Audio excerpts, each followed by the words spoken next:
নাম আয়নার ওপারে। একটি অলৌকিক ও হৃদয়ছোঁয়া গল্প পোব্যাক। রাত্রি। কলেজ থেকে ফিরেই রুদ্র ড্রেসিং টেবিলের সামনে বসে হঠাৎ সে খেয়াল করে আয়নায় তার প্রতিবিম্ব একটু ধীরগতিতে নড়ছে। সে ভেবেছিল চোখের ভুল, কিন্তু ঘটনা বাড়তে থাকে। প্রতিদিন রাতে নির্দিষ্ট 12:05 আয়নায় তার প্রতিবিম্ব তার থেকে আলাদা কিছু করে, মাথা ঘোরানো, চোখ বন্ধ করে হাসা। এমনকি একদিন সে দেখে প্রতিবিম্ব তাকে স্টে অ্যাওয়ে লিখে দেখাচ্ছে। রুদ্র ভয় না পেয়ে খোঁজ শুরু করে। পুরনো ডায়েরিতে সে পায় এক রহস্যময় কথা। এই ঘরের আয়নাটি এক মেয়ের আত্মাকে বন্দি রেখেছে, যার মৃত্যু হয়েছিল অসময়ে। সে মুক্তি চায়। রুদ্র রাতে সেই আয়নার সামনে দাঁড়ায়। বলে, তুমি কে, কি চাও? আয়নায় লেখা ফাইকার ওঠে।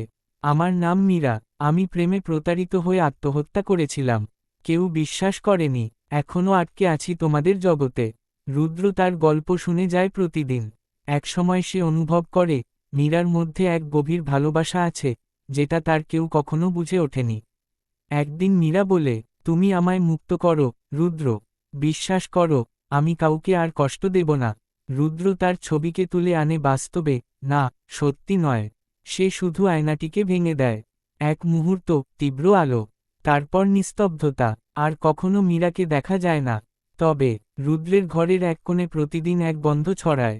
জলে ভেজা চুল, শিউলি ফুলের মতো গন্ধ। রুদ্র জানে মীরা মুক্ত, কিন্তু কাছেই আছে। ভালোবাসা হয়তো মরে যায় না, শুধু আয়নার ওপারে চলে যায়। Dash dash dash.